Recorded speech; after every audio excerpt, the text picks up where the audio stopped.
The lights. The lights. I don't remember. I say too much. Too much. Just muito. It's always muito.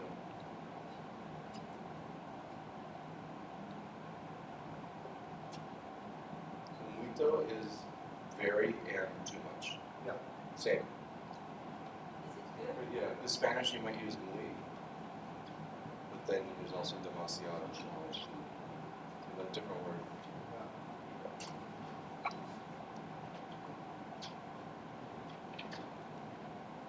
Okay, we start? Yeah. So, good morning, and good morning to anybody who's on YouTube. I guess we'll see this at another time. Our talk today will be about osteonecrosis of the jaw, and it has a kind of sterile title, I think, iatrogenic osteonecrosis of the jaw. This is a lecture that I give to the pre-doctoral students at the Harvard School of Dental Medicine, and because I cover osteoradionecrosis and medication osteonecrosis, and because these are obviously side effects of treatments that we give, not specifically to cause this problem, called the lecture iatrogenic osteonecrosis of the jaw. And I'd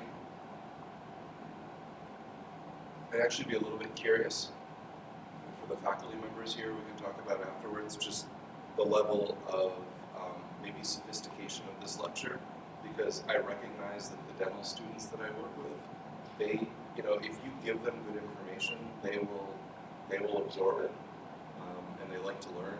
So I would argue this lecture, which is really directed towards graduate or higher level,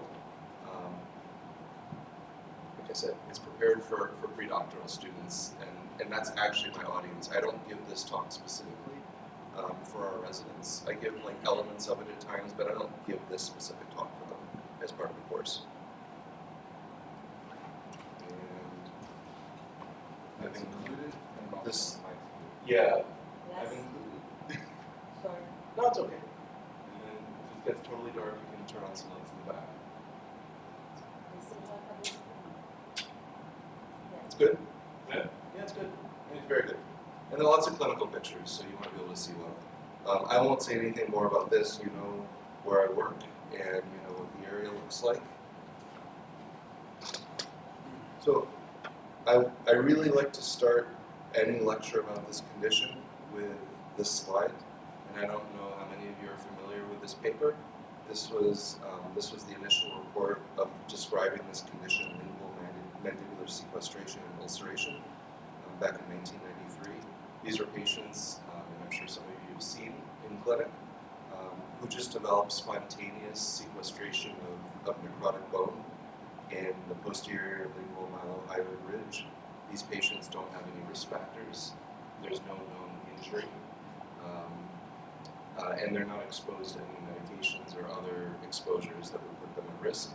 And I just include this here because I think that this is probably an important part of at least part of the explanation of at least with spontaneous osteonecrosis that can develop, sort of the how and the why and the location, because we know that this is something that occurs otherwise what we would consider sort of normal health. So as far as definitions, I would argue, and this is sort of a little bit of a combination in the sense that this is the definition for medication osteonecrosis of the jaw, and I think while there are a number of different either definitions and or scoring systems or grading systems for osteoradionecrosis, at the end of the day, I find that the AAOMS osteonecrosis, medication osteonecrosis sort of guidelines, grading system, even the recommended treatments, it's just a much more simple and logical overall approach and system than any of the osteoradionecrosis systems. So when I think about staging, I don't really think any differently whether it's medication or radiation, because if I don't know how often you see this condition in your clinics, but ultimately it behaves pretty similarly, if not identically, for the most part. So There would be current or previous treatment with anti-resorptive or anti-angiogenic agent, which is one of the definitions for medication, obviously. There's going to be exposed bone, or bone that can be probed through an intraoral or extraoral fistula, so it can be in either location. You don't have to see the bone, but you have to be able to probe to the bone. And you shouldn't be able to probe to bone in normal health because it's going to be covered in periosteum and ultimately other soft tissue. And this would be either in anywhere in the maxillofacial region and where it's persistent for more than 8 weeks.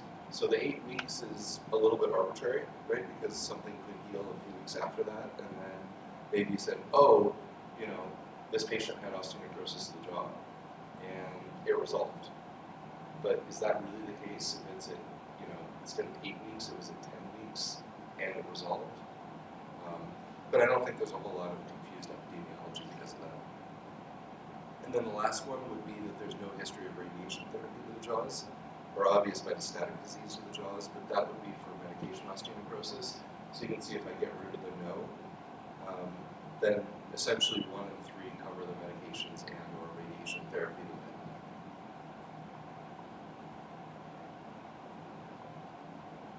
And just a clinical example, again, I'm assuming you see some of these cases. We see a lot of this condition in our oncology practice.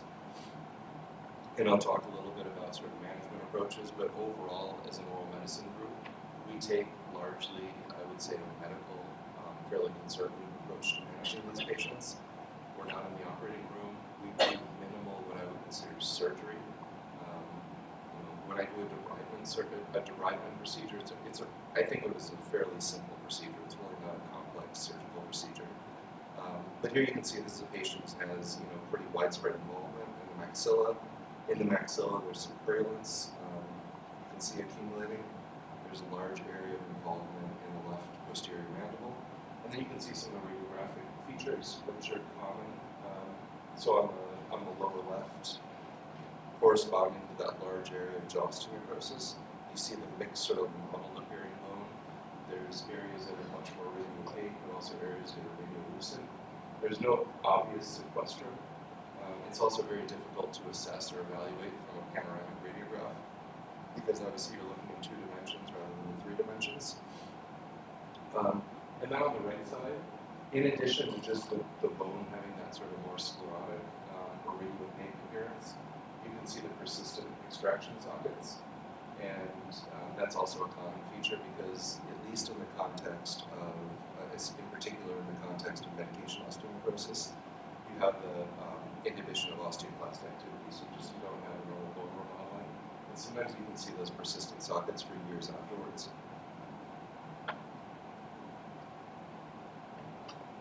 Another example, this is actually an osteoradial patient with clearly both radiographic and clinical involvement in the posterior right mandible, also with history of a pathologic fracture. You can see the complete break in the inferior border of the mandible. This patient had already completely stabilized by the point I was seeing them, so we're still dealing with infection-related complications, primarily related to osteonecrosis, probably to some extent the healing fracture. But there was no movement and there was no pain at the fracture site.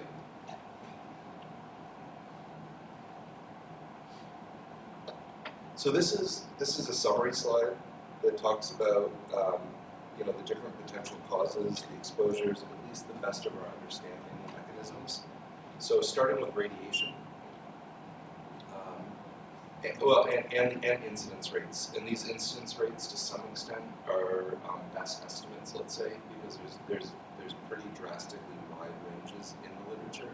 But I think when you start to hone in on some of the best level evidence, it's interesting that you tend to sort of resolve in a fairly similar incidence, if not identical, between radiation and medication. When I say about medication, getting further down, really primarily we're talking about the anti-resorptive therapies, so bisphosphonates, denosumab. I have very little, if any, experience so far with romosozumab. It's a different mechanism of action. It inhibits this target's sclerostin. But there is some rate of osteoporosis that's been described, and I think we'll see over time sort of how and if and when this is used more widely, what we see clinically. With the anti-angiogenic agents, to the best of our understanding, it is the anti-angiogenesis that's the cause of osteoporosis, probably somewhat similar to some of the, to at least part of the etiology with radiation, where we believe that it has this sort of hypoxic ischemic effect on the bone. But the overall incidence of osteoporosis related to anti-angiogenic agents, it's really unknown. It's primarily case reports, small series that have been reported. So, whatever is happening here, it's much less risk than what we see with anti-resorptive agents, which are specifically targeting bone.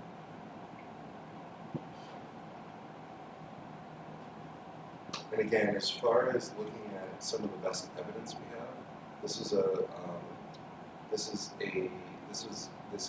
You can see the results of a regulator mandated cohort post-authorization safety study. And from what I understand, when this type of work is done in these countries, or tend to be smaller countries, very sort of highly coordinated healthcare systems, it's pretty reflective of what reality would be otherwise. And they note that in the bottom you can see over the course of 5 years, ONJ developed in 5.7% of patients whose initial treatment was denosumab, 1.4% in whose treatment was zoledronic acid, and then a little bit higher, 6.6%, who switched from zoledronic acid to denosumab.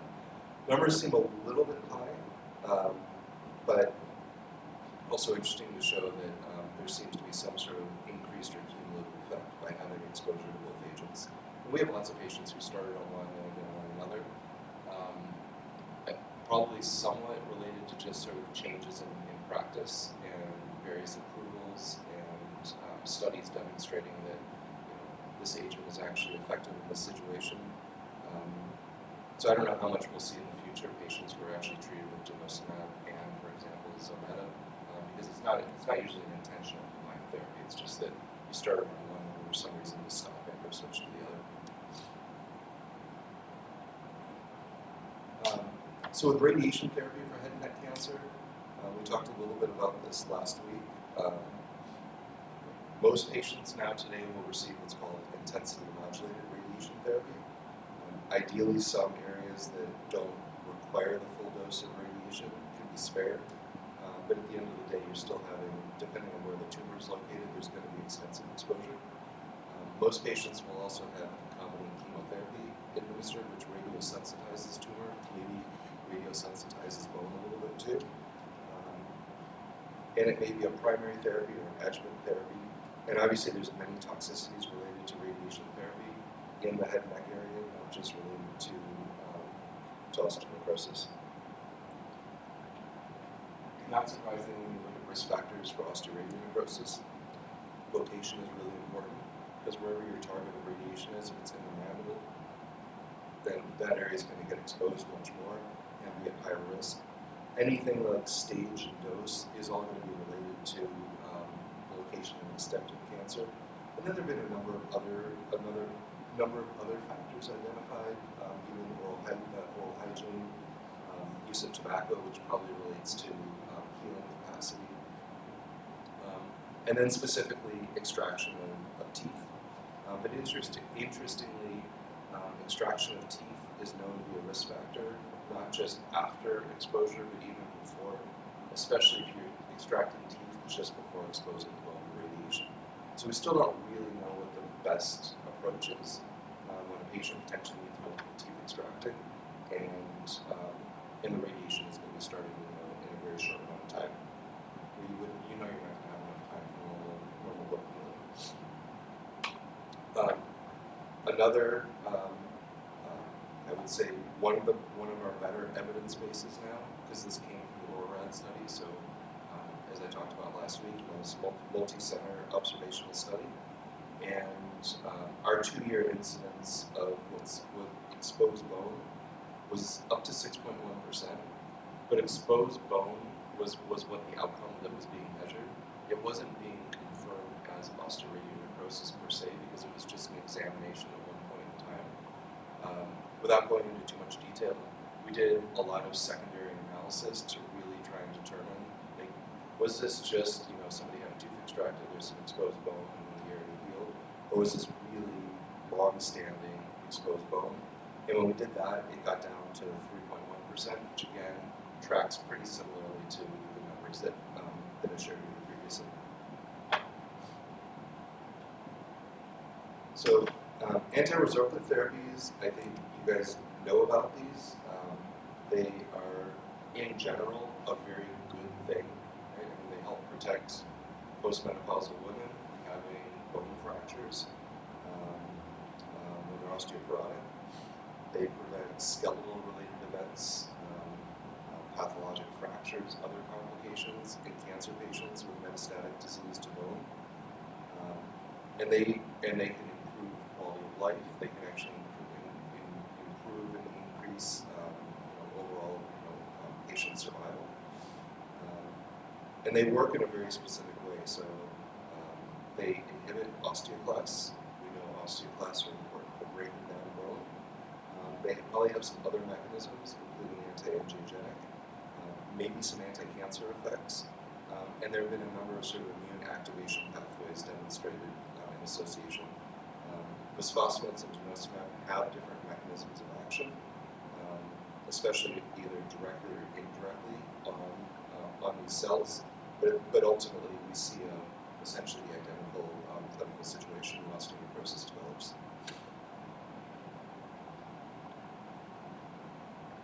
So oral bisphosphonates we're not going to talk about very much, but I think it's important just to be aware. Most when we think about osteonecrosis of the jaw, we're usually thinking about cancer patients. And I know in my conclusions, I'm going to say this is mostly in cancer patients, but for every cancer patient, there's many more women who are postmenopausal, who have osteoporosis, and don't necessarily have cancer.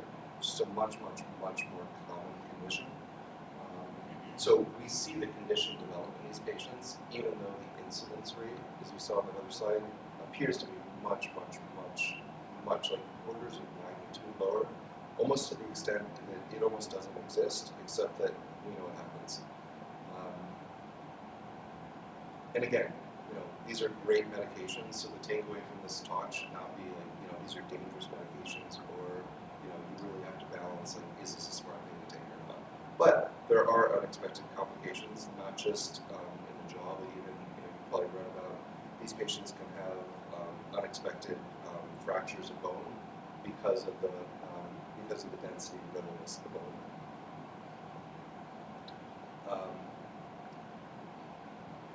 Reclast is simply zoledronic acid that is in a slightly different dose and given once a year, rather than typically monthly or at some point every 3 months or so, the way a cancer patient would be treated. It's an alternative to oral bisphosphonate. So as we best understand, the risk in a patient who takes alendronate versus the risk in a patient who's being treated for osteoporosis with zoledronic acid should be approximately the same as best we know. And there have been some reports of osteonecrosis of the jaw in this population, but again, very small numbers.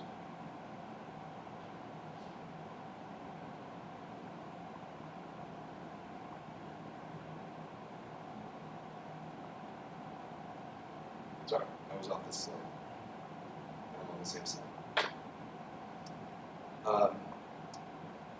And then this is an interesting study reported in 2017. So this was the title of the study is the effect of longer interval versus standard dosing of zoledronic acid on skeletal events in patients with bone metastases.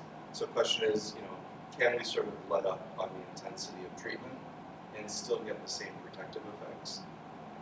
Over time, this was happening more and more just based on sort of sort of gut checks, I think, and assessment of risk with oncologists, trying to sort of pull back a little bit on the intensity, hoping that they might protect their patients from developing jaw osteonecrosis. And at least in this analysis, they're looking over a 2-year period, essentially the same outcome. So we have seen some changing guidelines. Denosumab, again, it's a unique molecule. It's a monoclonal antibody, very different from the bisphosphonates. Has been also demonstrated to be effective in reducing pathologic fractures in women with osteonecrosis, and has been shown to be non-inferior to zoledronic acid in, at this point, a number of different cancers, and again with a similar incidence rate.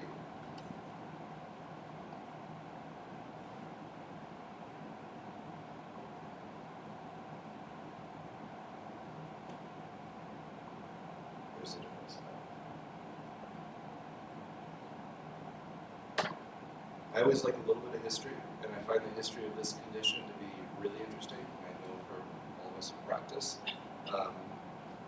The first report of the condition of medication osteonecrosis, obviously osteoradionecrosis has been in the literature for decades, but the first report of medication osteonecrosis was in 2003.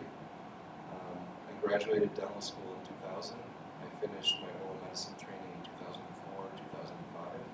So for this to be sort of happening, and then it being in the literature, we were seeing some of these patients, but it was kind of like we weren't seeing that many because there weren't that many patients on these agents yet at this point. And it's just sort of like, this is kind of weird. Like, what exactly? And then this paper came out, and all of a sudden I was like, oh, wait a second. Remember that patient, that patient, that patient?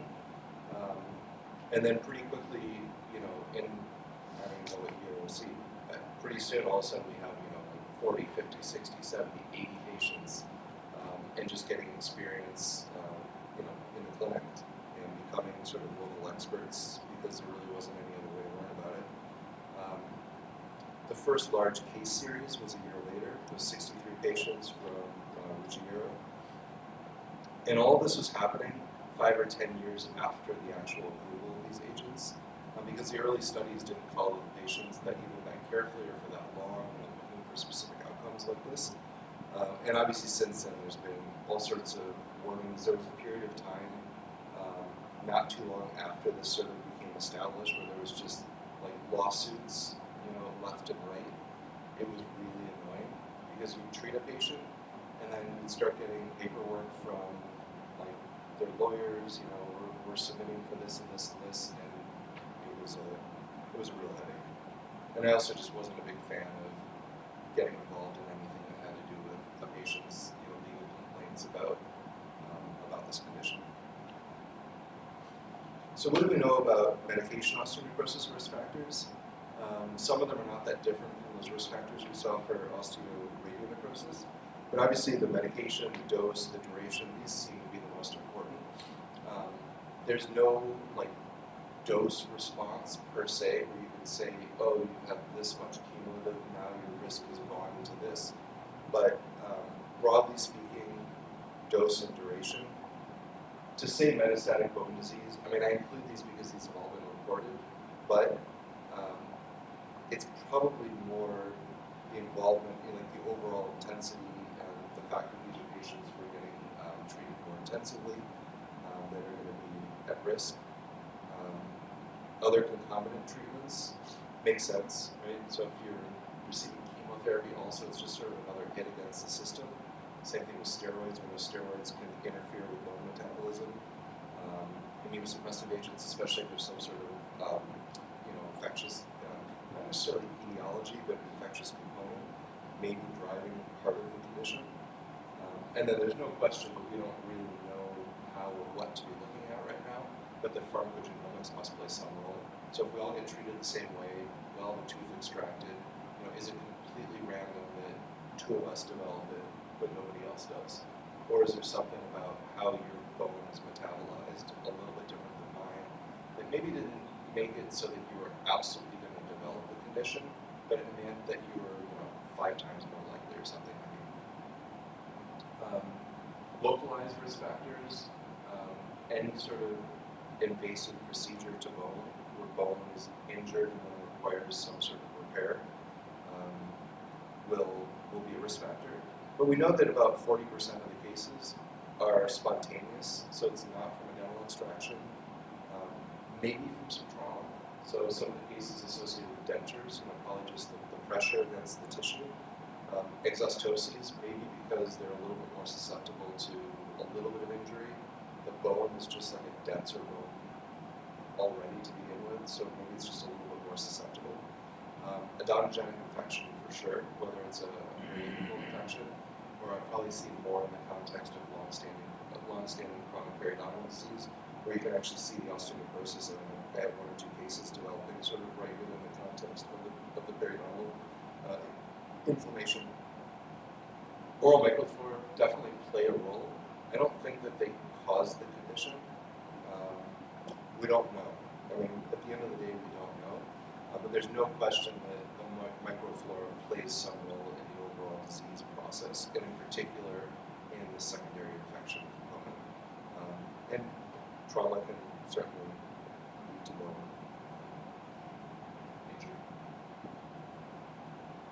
So this is a really cool study.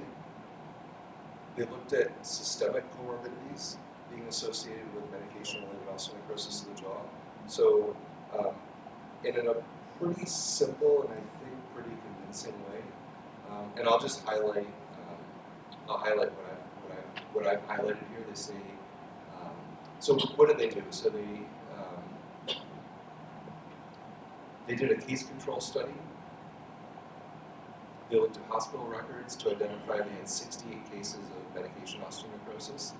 Each case they matched to 3 controls, so a really nice study design. So they actually had 204 in total, and that was matched based on sex, age, the primary disease, type and duration of anti-resorptive therapy. And then they had the data on patient demographics, their social and clinical characteristics, and systemic comorbidities and medications, quantified using what they call a comorbidity polypharmacy score, or CPS. I can't tell you exactly how that score works, but it's actually, it's a very, and they didn't come up with it on their own, it's a very sophisticated sort of scoring system. And so they say that the CPS, the comorbidity polypharmacy score, calculated for patients who developed medication osteonecrosis of the jaw, was significantly higher than controls. And so it just shows that some of these things, like when we say comorbidities, they actually went through and did this case control study and found that indeed patients who were sort of, let's just say, sicker, they're on more medications, you have conditions like diabetes and so on. It contributes to being more likely to develop jaw osteonecrosis. So a couple of clinical examples here in the upper right. This is a great example of a case that's clearly arising from previously well-established periodontal disease for patient involvement. And then on the lower right, the nice case involving the right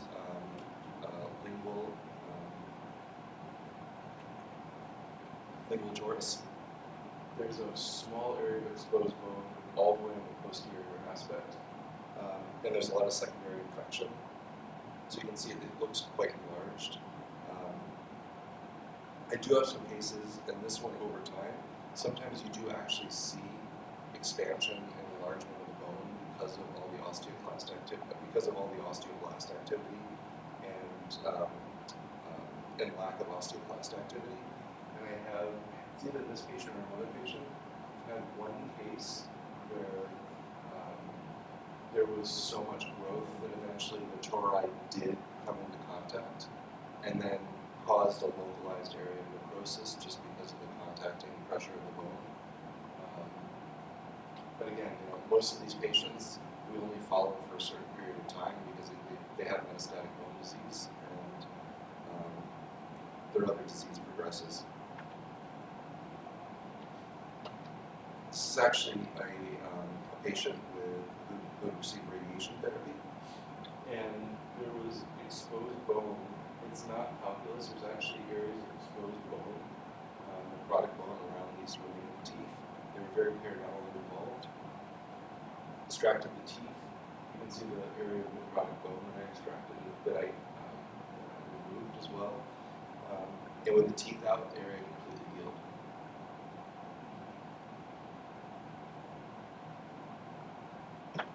This is a nice study looking at time to onset and looking at different diseases and also different bisphosphonate exposures.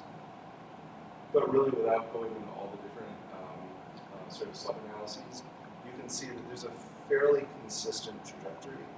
Most patients developing, if they're going to develop osteonecrosis related to medications, and if they live long enough, it's going to happen.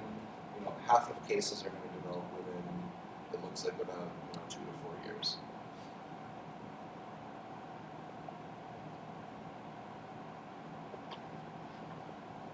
And then another really nice study from JAMA Oncology. This is Association of Osteonecrosis of the Jaw with zoledronic acid treatment for bone metastases in patients with cancer. This was a large cooperative group trial. They enrolled, over 3,500 evaluable patients.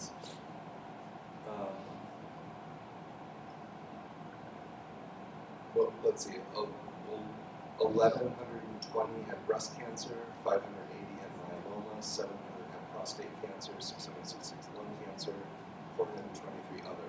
So typical epidemiology for medication osteonecrosis. They noted a cumulative incidence of 0.8% at year 1, 2% at year 2, 2.8% at year 3, and they did find that patients who had sort of more frequent dosing there was an association with higher risk. And ultimately, their conclusions are cumulative incidence of osteonecrosis after 3 years was 2.8%. Again, very similar number, and that 3 years is a pretty reliable time frame. It's not going to go up a huge amount after. And they note that cancer type, oral health, and frequency of dosing were all associated with risk of osteonecrosis. So really big numbers, and again, good, consistent incidence rates. What do we know about the etiology for medication osteonecrosis? Similar to what we talked about with osteoretic necrosis, there's some sort of disruption of the bone homeostasis, whether it's because of the radiation, because of the medications. Ultimately, there's suppression of bone turnover, so somehow the bone sort of can't respond or do what it needs to do. At least in the mandible, but probably in the maxilla to some extent, especially with that density of bone, there seems to be a compromised blood supply. And I think this sort of micro damage concept is probably more important than we think, and that's where that first slide I showed you, I think, is really important, because again, if you've seen this condition, we see so many patients who develop spontaneous involvement in the exact same place where you get benign lineal sequestration of the jaw. And I don't know for sure, of course, it's speculative, but it makes sense that that's sort of like the hinge area of the jaw. Every time I bite down, I'm putting force on my mandible.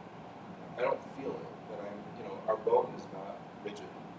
So imagine that that's always doing this a little bit, the bone's always like actively remodeling, and sometimes it just gets off, which is why you get benign lineal sequestration. And I think similarly the same thing happens here. There's always this tiny little bit of like give and take in the bone, and you do something to undermine that balance equation, and things just become pathologic.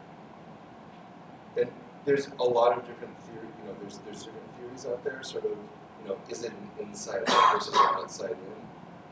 I'm fairly convinced, it's just hard for me to believe that it could be an outside in, that there's some sort of like external toxicity or something that's getting through all the soft tissue and then causing toxicity to bone.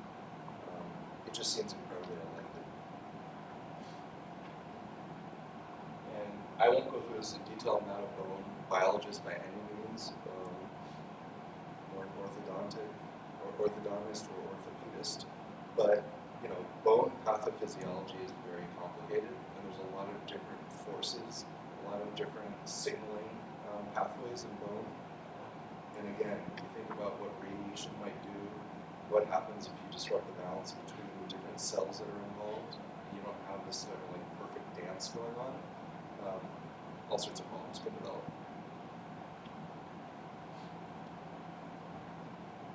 We don't really know what the role is of microflora, but certainly it plays a role in secondary infection. And secondary infection for most of our patients is really the main complication that we deal with. There have been a number of studies now looking at characterizing the microflora. For the most part, it's really no different than what you would expect to see with periodontal disease. So, fortunately, we have good treatments, and just like with periodontal disease, a lot of the management is really just mechanical. So, a patient has an area of exposed bone, that area needs to be brushed really well, so that as much as possible, you're always reducing like whatever that surface sort of, just the biofilm sort of scum layer. And patients can get it really clean. I tell patients, this is a situation where like actually use a medium toothbrush or something, not just a soft toothbrush. As long as you're not doing anything to hurt your soft tissue, because you really want to scrub the bone. Like I really want to clean it as best as possible. And again, there have been some, at least opinion pieces, looking at what's the role of infection, how could infection sort of be related to the etiology. Again, interesting reading for anyone who's interested. And then I think you guys can tell to some extent from some of my other talks now, I always like to find ways to kind of like draw connections for certain conditions that we see and not stay so focused on sort of like one way of thinking about it. And so I followed this field very carefully, since we started seeing these patients in the early 2000s. And it was really interesting to see some of the other literature come out, which doesn't get a whole lot of attention. So you can see here was a case reported with a patient with obviously quite extensive osteoporosis in the jaw, leading to pathologic fracture, but also with involvement in the tip of the finger, maybe from some trauma. I don't know, maybe they type really hard, I'm not sure. There have also been a number of reports in the external auditory canal. So probably, I'm just guessing, but I think that's an area where it's a little bit more interesting maybe to think about what the role of the microflora may or may not be, because I don't know enough about how bones work in the ear. Like I don't know anything about how bones really work in the ear, but I can't imagine that they're undergoing the same kind of stress and force that we talked about for the jaw. But the ear has some similarity like with the mouth, where you have actually a very thin amount of skin protecting from what's a really dirty environment, best I understand. I like to clean my ears out. It's every once in a while your ears will get kind of irritated and they're full of bacteria and yeasts, right?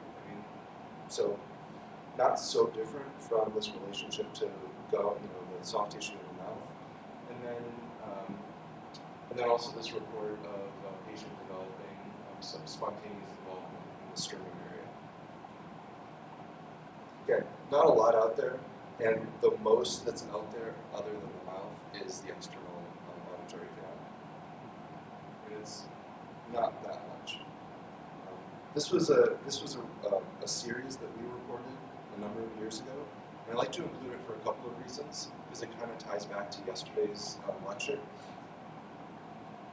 This was something that we saw, how many cases do we include? 4 patients, but we've seen probably, 5 or 6 more since, so I probably have 10 patients now with this condition, where whether it was like absolute direct trauma or maybe like a pressure type injury, maybe not so different than like a pressure injury from a poor fitting denture. Patients all develop without any risk factors or known risk factors. Maybe they have genomic risk factors. Spontaneous osteonecrosis, posterior lingual mylohyoid ridge. Some of them incredibly painful afterwards. In all of these, I think, hopefully, because there was no underlying etiology, no risk factor, all of them either within a fairly short amount of time, but when I say short amount of time, it could be a matter of months, 3, 4, or 5 months, was able to remove a large sequestrum, or after a series of debridement procedures, got the bone to heal back over. But when we submitted this, if you look, first author is one of my residents. I'm the last author, but the second 2 authors are anesthesiologists. And we submitted the paper, and it was rejected because it said, this doesn't exist. That was the reason it was rejected. We sent a pretty pointed letter back saying, we feel pretty strongly that this should be in the literature. And so they reconsidered. It actually ended up being accepted for publication, but they published it together with this editorial, which I thought was kind of fun. And Luigi and I have been, Luigi, but it was by Luigi. Luigi and I have been talking about it. At some point, we need to do a follow-up. Just get it back into the literature and have the additional cases. This is a really interesting report. So this, again, I think of this as sort of in the earlier days of medication osteonecrosis. This is part of the fun of being at the Dana-Farber Cancer Institute, working with a really good team. Myeloma group, not surprisingly, was getting more and more interested in this condition and what is going on with these patients.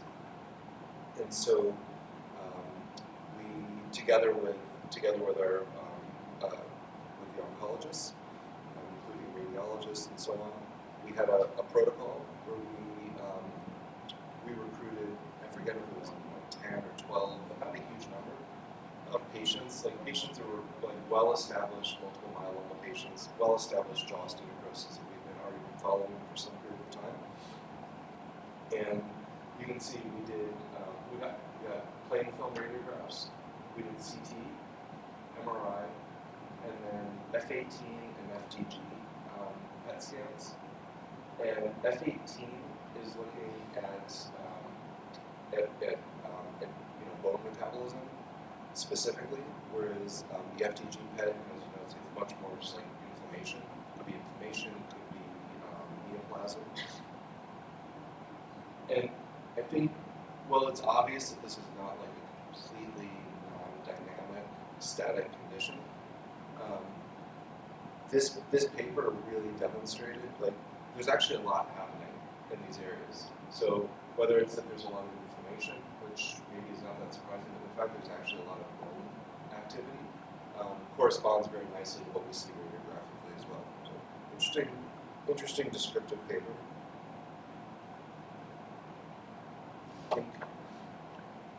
Basic signs and symptoms, I think we've talked about enough already at this point. Again, most patients, when they're symptomatic, it's going to be because of a soft tissue infection. And they could have extraoral, intraoral, usually related to intraoral infection. But interestingly, there are some patients that have developed neuropathic pain. And that's one of the last things I'll talk about. But also what I think is one of the most interesting aspects of this condition. Not very common, but when you encounter it, it's something that really needs attention and requires obviously a very different approach to management. Pathologic fracture can happen. It's not common. We've been very few patients with this complication. And how much of an impact it actually has on oral health-related quality of life is still a little bit uncertain. And of course, there's always going to be inclusion bias in any kind of study like that. So if you tend to include patients that all have worse condition, then it's going to seem like it's a really bad thing to have. Whereas if you have a whole bunch of patients who actually have a fairly limited, stage 1, it's well controlled, they don't have an infection, they may not really feel like it's bothering them at all. And there's also other things like, in this case, we reported a series of patients who had secondary soft tissue ulcerations because of their exposed bone. But that's not pain from the exposed bone, right? It's a tongue ulcer. So you could have exposed bone, or you could have a fractured restoration. Either one would cause the same complication.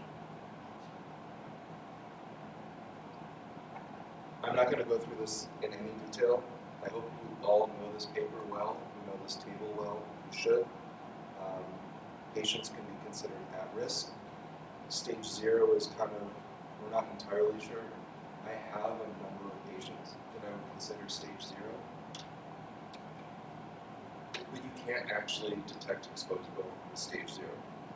So it's sort of like it's making noise and acting like osteonecrosis, but you can't really make the diagnosis yet.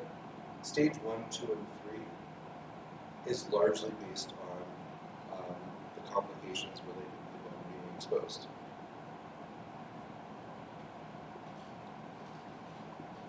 And so we actually initially published with some others, and then there have been other publications since, describing the sort of non-exposed variant. But in reality, the non-exposed variant ultimately became incorporated into the definition, because it just means that you can probe the bone. The bone doesn't have to be visible. But here are some examples. This is actually an osteoporosis case. So just to show that you can get a pretty significant pathologic case, regardless of the rationale for why a patient was being treated, even if it's less common in patients with osteoporosis.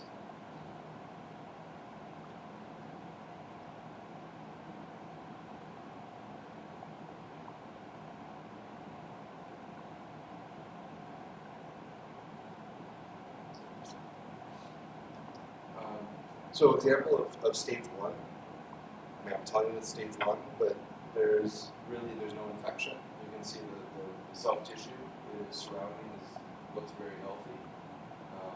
Patient's asymptomatic, stage 1. Stage 2, that's all infection you're looking at, so you could probe into those sinus tracts in the bone. That's all infection. So by definition, stage 2. Another example of stage 2, I showed you part of this one. You can see it's actually the infection is coming all the way anteriorly and actually tracking and draining through the jejunum. And will you see that it looks much larger on the right side? The CT scan shows the bone is actually pretty much exactly the same. So it's all just soft tissue infection. Here's stage 3 case. Large area of exposed bone, right mandible, with a sinus, extraoral fistula, sinus tract.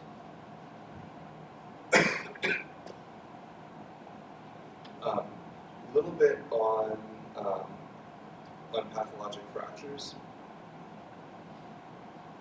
This is there's been a few interesting papers that have come out relatively recently, describing sort of just like groups experiences managing pathologic fractures in these patients and what some of the outcomes have been. In this case, they go through and they talk about not just obviously the patient's background, the area of the fracture, in this case all in the mandible, and then what they considered sort of cause of fracture, and what the history was happening at the time.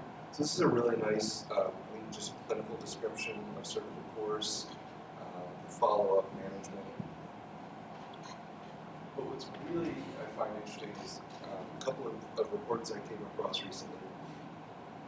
Because we've seen this in some of our patients. I've seen this with both osteoarthritis necrosis and with medication osteonecrosis. But in managing some of these patients conservatively and not necessarily rushing to manage in a surgical manner, just because of, depending on patient comorbidities, also just concerns with the overall sort of the case and the likelihood of success. In my center, I'm mostly working with ENT surgeons who would potentially be managing like osteoarthritis necrosis or jaw osteonecrosis because of being the primary surgeons for the head and neck oncology program. And it's a very high bar before they're going to consider going in and doing resection for osteonecrosis just because of all the potential complications afterwards. But these show, really nice resolution with basically what I would consider sort of like, we say TLC in English, like tender loving care.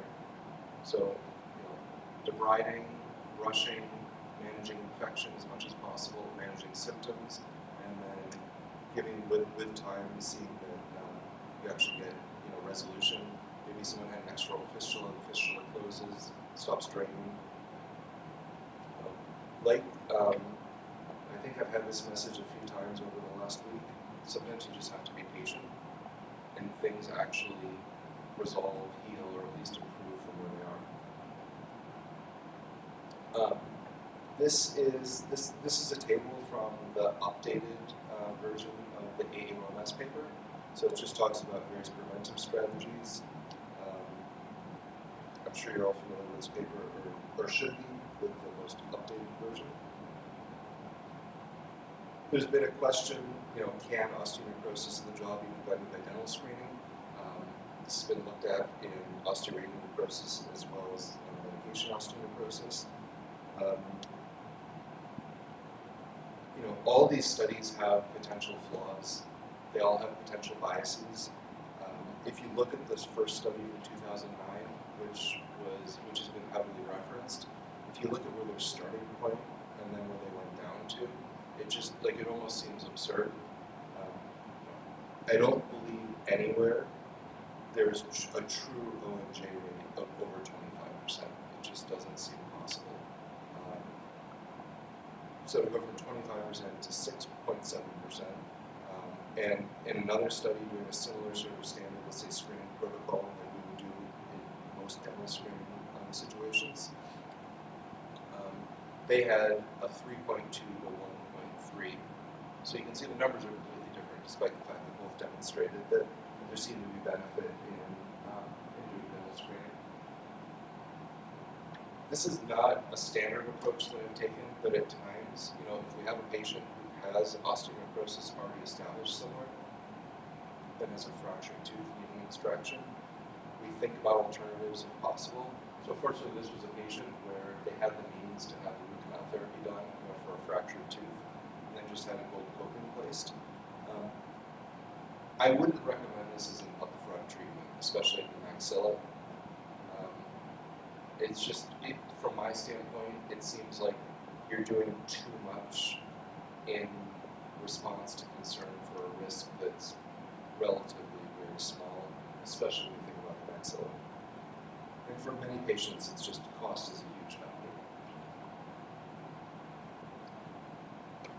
I don't really have much to say about this, except that if you've learned about it, or you've been in clinics and someone has ordered this or talked about it, or you've heard about this at a conference, we still remain in the state of this is not a recommended test. It won't tell you anything that's not predictive.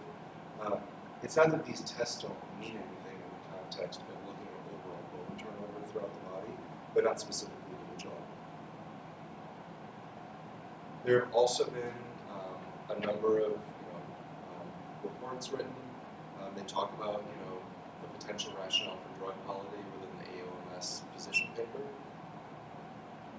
We're still at a point where we just don't know. Is it helpful? Does it make a difference? If it can be helpful and if it can make a difference, what regimen, what is the drug holiday that you need to do to actually reduce risk? My take is that we just don't have the evidence, and without knowing at what point you're really doing something that might be beneficial, my advice is basically always, I'm not going to recommend a drug holiday. If the oncologist wants to, I'm fine with it, but it has to be practical to some extent. With that being said, there have been studies that demonstrate that there may be a role for drug holiday. So you can see this first paper is in a mini-pig model of osteonecrosis of the jaw, but it said they note that a drug holiday reduces the frequency and severity. And again, other levels of evidence, other sources that provide some evidence that there could be something to this.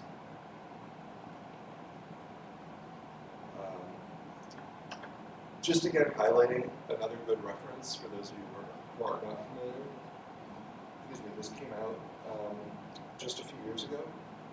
And this was a collaboration between MASC, ISOO, and American Society of Clinical Oncology, clinical practice guidelines around medication-related osteoporosis of the jaw, with some specific considerations around, especially around is there a role for temporary discontinuation or not, and with the same conclusion that there really just is not enough evidence.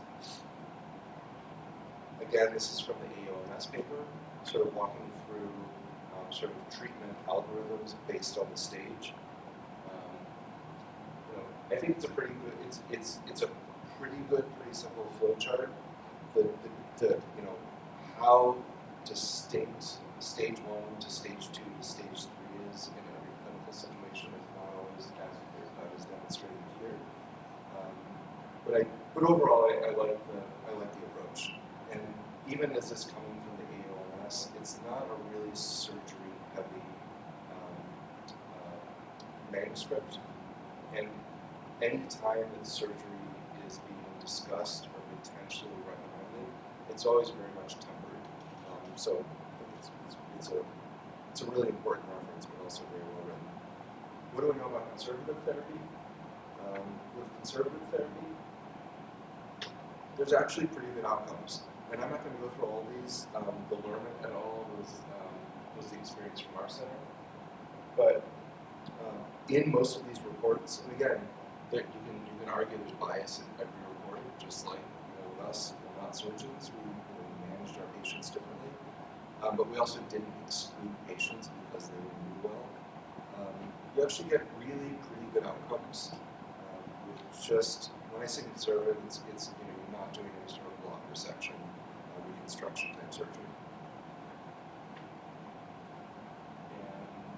And some examples of infection and just treating the infection and getting complete resolution of the clinical condition. I showed you some basic sort of surgical management cases. Here's an example of bone sequestra from both maxilla in one case, mandible in the other case, in which case both cases subsequently completely healed. Then for pain, so obviously infection can be painful. A sharp edge of bone causing a 3 centimeter ulcer of the tongue can be very painful. A pathologic fracture presumably is going to be very painful. But the neuropathic pain that I encounter on a limited basis in this patient population is really fascinating. This was a patient who had a really intense dysesthesia in the mental nerve area, but with essentially trigeminal neuralgia symptoms, causing intense shock-like pain on every few seconds. So just constantly. When I saw this patient, they had been suffering like this for a few months.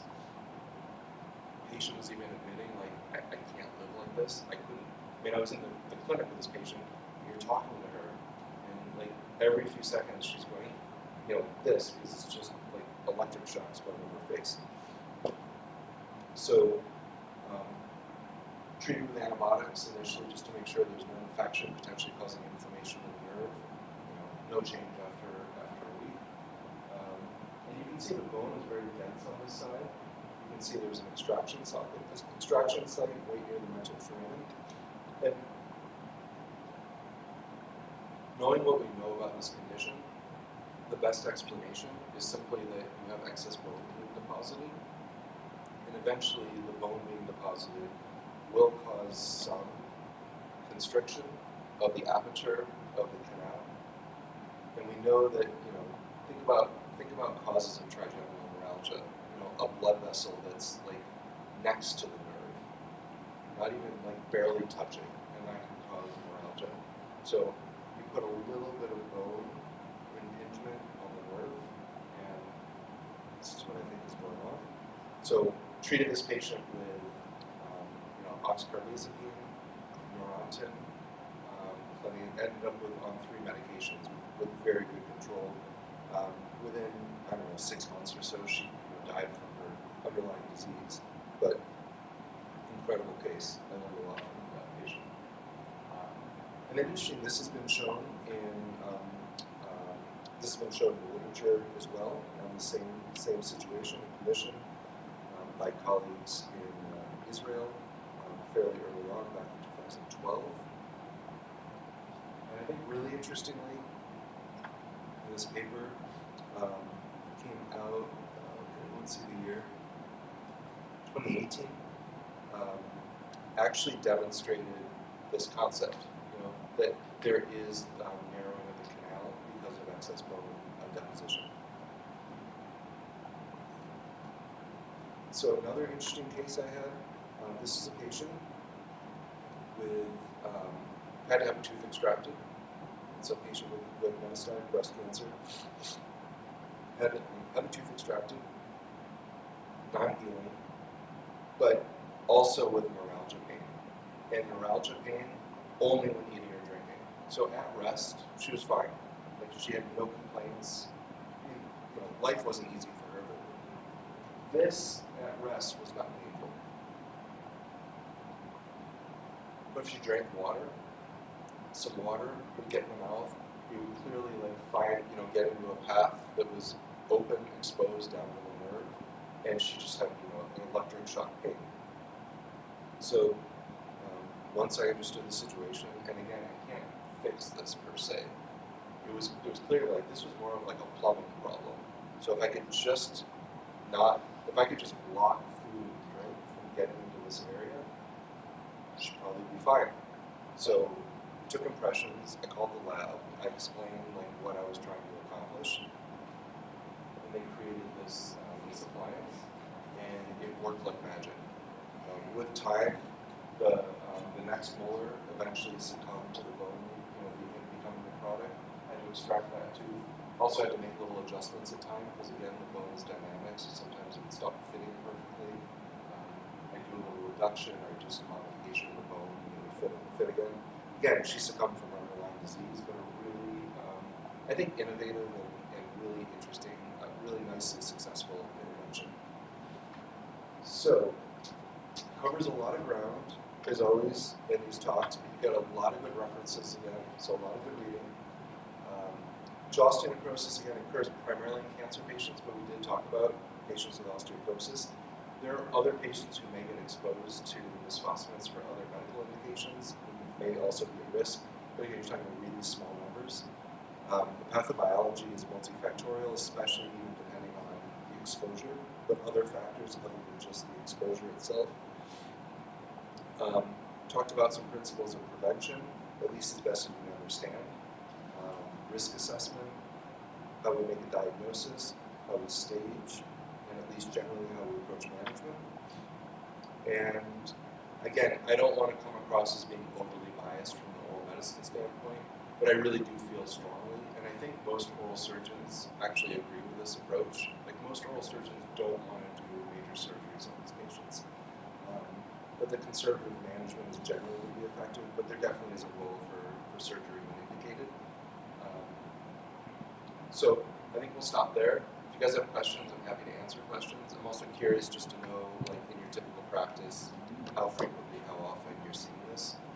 And if you don't see it that often, I hope somehow you find a way to start seeing some of these patients within the context of your training. Because they're really interesting, they're kind of fun to manage. Each one's different, they never behave the same. Some things are predictable, some things are less predictable. What kind of questions? Any questions? Yeah. Louise, So I Louise, think that it's good we'll, to yeah, we'll turn this into a chat session. Yes. And I'll sit so we can get the microphone back and forth. I do have one question regarding dental implant placement in these patients. Some recently published treatment suggested that it seems to be safe, but I'm not convinced yet. So what's your impression on that? So it's kind of like, what do you think about extracting teeth in these patients? It's generally safe, right? Yeah. I mean, most patients, you extract a tooth and it's going to heal. So I think it's the same with implants. It's just there is some risk.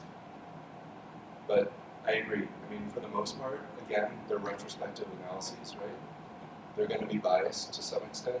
I mean, did they include everybody? Did they just not? Did they exclude some cases for some reason? Who knows?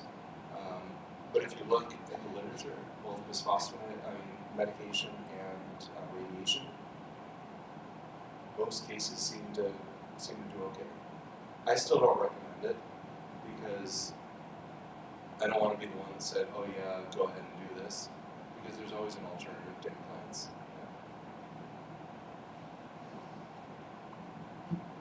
Thank you, Nat, for your excellent lecture. Several very good journals and research that you sent to us. It's very nice to have all this overview. And one thing that it's good to see to the back, see the history. Because I remember when everybody started to talk about osteonecrosis, nobody wants to touch that bone. Oh, you have just to use antibiotics, you just have to clean.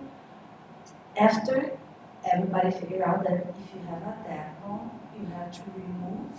If you can, remove pieces. Yes, because it's just the going to fester in there. Because yes, fester. Of course, we have to remove this, try to promote blood circulation in that area, and then the oral mucosa would cover. Right. Because never the oral mucosa will cover or go beyond that bone.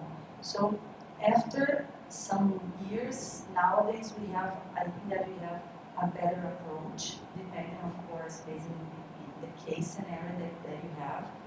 But also I think that we are more committed with the idea that we have to maintain clean, no infection in the area, and of course the treatment of the bones. And nowadays I think that we are not having so much huge surgery on this kind of patients. And thinking about what Luis asked, I think that now we are starting to have more this focus on rehabilitate these patients, and because now we are having more information how to treat and manage, and we are more comfortable with this. So I think that the metabolism of bone is totally modified by the drugs, but depending on the case, maybe you could have success with implants. I'm not so comfortable with radiation when we're talking about the radiation, because the effect of radiation bones, for me, in my opinion, based on what we have been seeing in the literature, it's stronger sometimes. And the loss of the implants sometimes is higher, even if you studies that we have until now. But I think that we have to explain to the patient the risk that they are being exposed during this kind of procedures. Right. And one of the, Louis, getting back to your question, one of the situations I'm asked often enough is a patient who had extractions first and they healed, like they were at risk. They had extractions, they healed, and now they're being considered for implants. And you can look at that and provide guidance to the patient, and I think in two completely different ways. One would be, oh, okay, well we have a track record. You guys know the term track record? Like what happened in the past is going to predict the future. Yeah. So I extracted teeth and you healed. I guess we can put implants in now.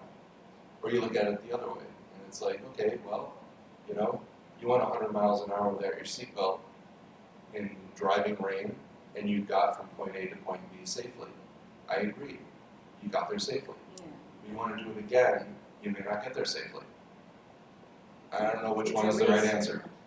And sometimes they could develop osteonecrosis without any procedures, as we can observe in the literature in several cases.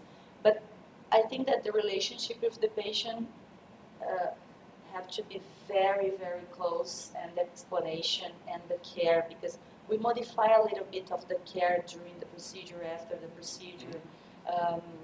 So if you are if you feel comfortable and you share all this risk with the patients, I think that Marco has some experience with some implants in patients using this kind of medication.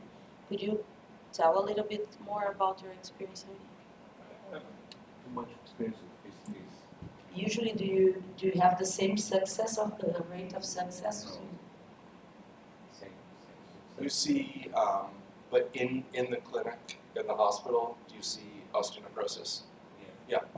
It doesn't go to another Decrease. service. Yeah. Yes, but decrease a lot. Because, for example, Marco, PhD thesis, he defended in 2009 at Yeah. USP. At that moment, we saw a lot of cases. Because everything, but also figure this, every new case, it was like, oh, yeah, every new case, it was like, oh, it's like it's radioactive, and it needs to go to USP. And then, 10 years later, maybe you have just as many cases, but it's like everybody's more comfortable with it. So you're not getting the specialty referral bias as much. Maybe, but I think that the medical, the physicians, they are referring more to the dentist to control. Sure. A bit more. But I'm saying, I think that all of that is working, Yeah. and so less cases are having to be like, sent to the expert Yeah. group at USP. And for example, even though if the patient needs to do some tooth extraction, they are conducting with some in a such better way for this kind of patients. Because we modify a little bit the protocol of the extractions with less trauma, more antibiotic. Ideally, yeah. Yeah. It's really the antibiotic. Yeah, and we close in primary intention. So I think that with this kind of minimal modification in the dental procedures, we Reduce are. risk a little bit. Yes, Yeah. yes. Agreed. Do you have any questions?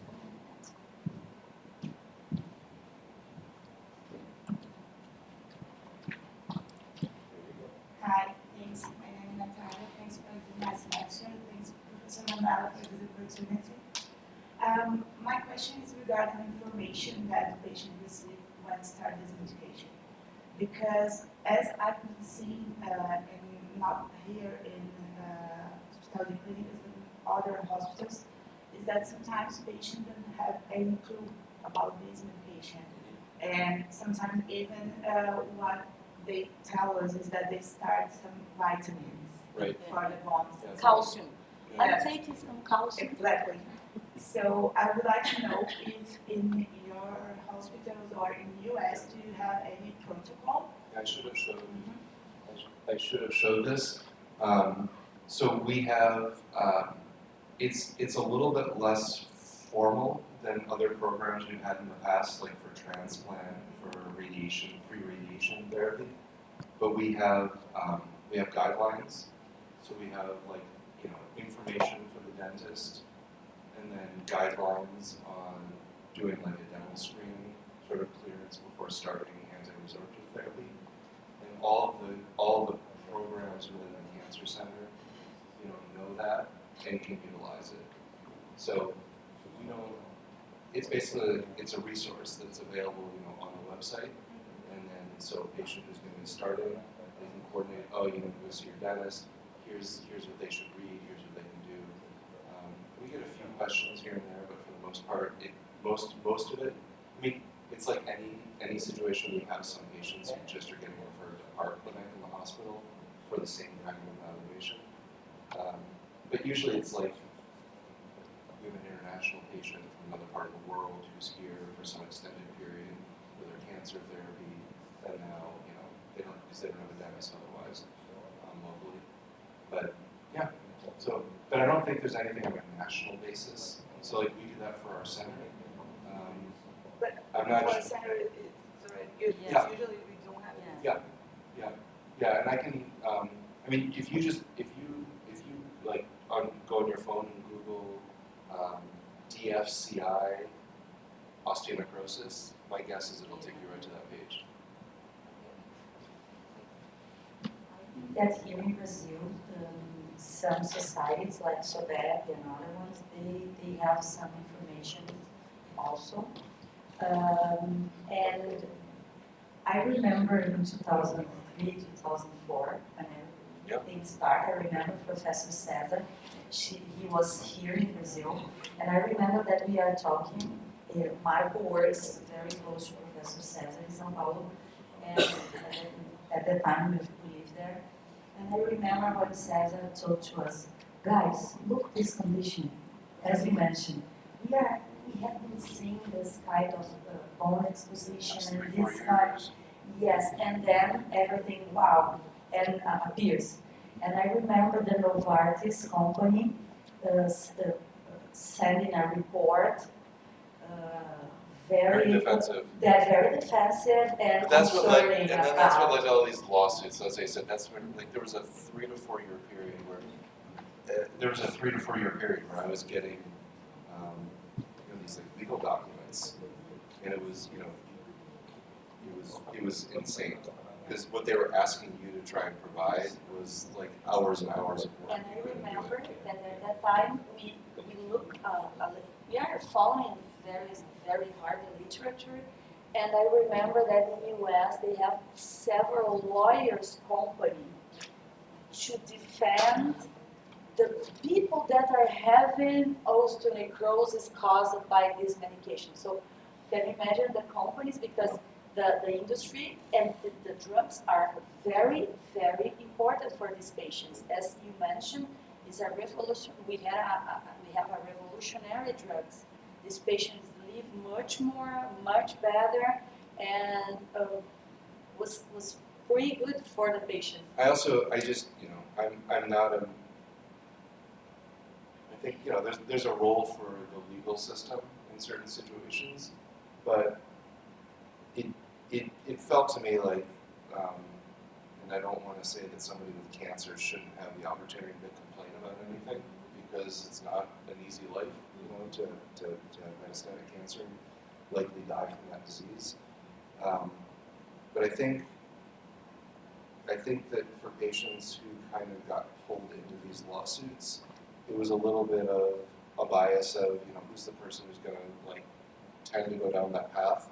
Somebody who feels like, bad things happen to me, shouldn't have happened for some reason. But also I just feel like there was a lack of recognition that nothing comes without risk. Yeah. And I'm sorry that you developed this, but nobody did it intentionally. And maybe the drug companies could have reported some things better, maybe. But they start after. And they started afterwards, and at the end of the day, just what are you going to get out of it? I mean, nobody wanted you to have jaw osteonecrosis. Well, I'm doing everything possible to help you be better, but it doesn't make me feel any better knowing that at the same time you're trying to sue the company and get money for who knows, for you or your family. Any other questions? Please. Just a comment actually. My impression is that in the early days we had to educate the physicians about the condition because they wasn't aware of it. But currently they are worried about it, so we have to educate them again. But we can maintain the treatment. We can deal with it. It's treatable, and you don't need to suspend the treatment. Without the treatment in every case, so we can discuss about it. Yep. But we also have an important role in this context, but now on the opposite way. Yeah. And I think that since we are professors and we are here in dental schools, we need to really prepare our students to understand all these medications, to do a very good analysis, to discover that the patients are taking some kind of different medications. Yep. And they need to be prepared to be good dentists and could help and attend and do the best dental practice for these patients. So I think that in Brazil nowadays, we have been talking so much in the last years that I really believe that our students are more committed with the idea to treat well and do the right thing for these patients and explain that the risk exists. Yep. And we are together. If you have some problems, we're gonna be with you trying to solve, but you have to understand that you take these drugs. We need to do extraction, we are trying to do it the best way possible, but it happens. Exactly. And what your opinion, about the surgical procedures more aggressive. Do you think that it's more for a higher stage? What do you think? I don't really know. I mean, I don't really know because I don't work with a surgical group like that, and we haven't managed our patients surgically. One area that I would say that I think I could probably manage my patients better is actually using some sort of, like mechanical bone debridement, which I don't. I use hand instrument. So, more often than not, I mean, I'm not, and it also depends on where I am in the mandible, for example. I'm not sure how comfortable I would be saying, oh, I'm just going to keep like grinding away bone until I see some bleeding. I might be worried that I'm going to also increase the risk of a pathologic fracture. But, the short answer is I don't really know.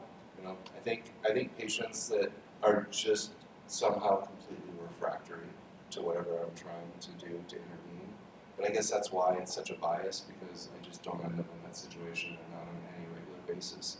So how could I not control the infection in most cases? And I say that, but I have a really complicated patient that I could talk about for 20 minutes, and infection is a big part of the complication. But it was also a patient who really was never a surgical candidate. Like, nobody would have touched this patient surgically.